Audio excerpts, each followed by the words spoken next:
Hey guys, so I'm just gonna make a little video to explain my fence so that it'd be easier this way. Basically, I used these pressure treated 4x4 posts.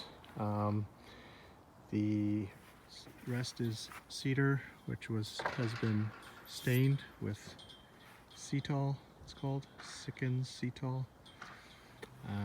Let's see here. I think I bought 10 footers and then I cut them down so that they're about 2 feet deep in the ground, maybe a little bit more. Each hole we had to auger out with a rented auger from Home Depot.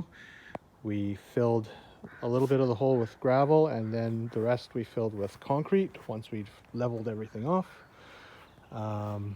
Each panel is about 8 feet wide, and I have 2x4s, and then these are 2x2s that I screwed in here.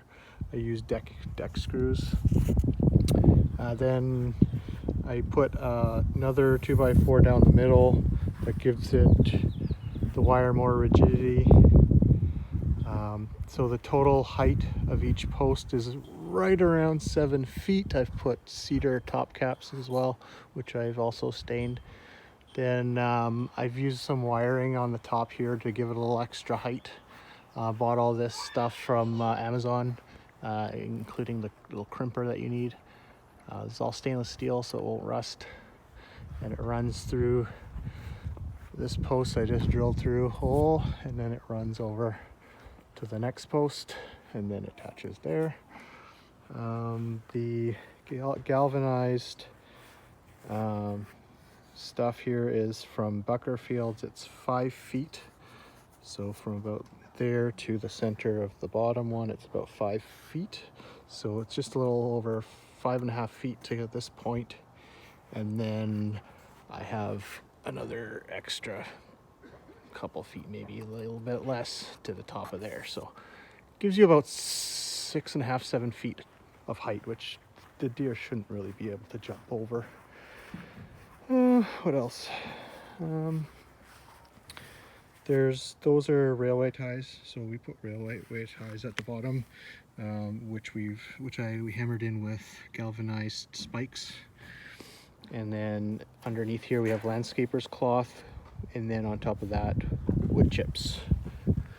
So, and then all that was anchored on to, so these are all done with holes that we augered out.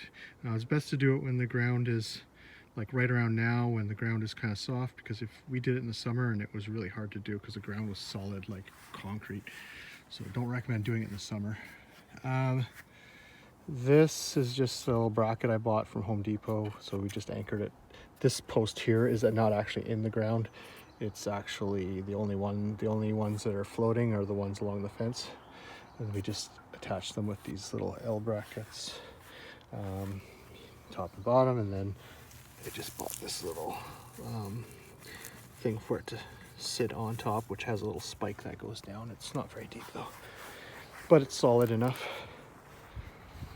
And then what else can I tell you? For the door, just bought some of these from Home Depot. Basically just made a square with a diagonal. I cut these a little bit differently. It's called a dado cut, I guess it's called, so that it's not going to sag. So you don't want the gate to sag, so that's why you have the diagonal, plus these need to be all really solid, top and bottom, all over. And then I just made a little decorative pergola piece that keeps the door stable and solid. And yeah, that's it. Keeps the deer out, which is nice. And Dad built that for us. So anyways, if you have any questions, let me know. All right.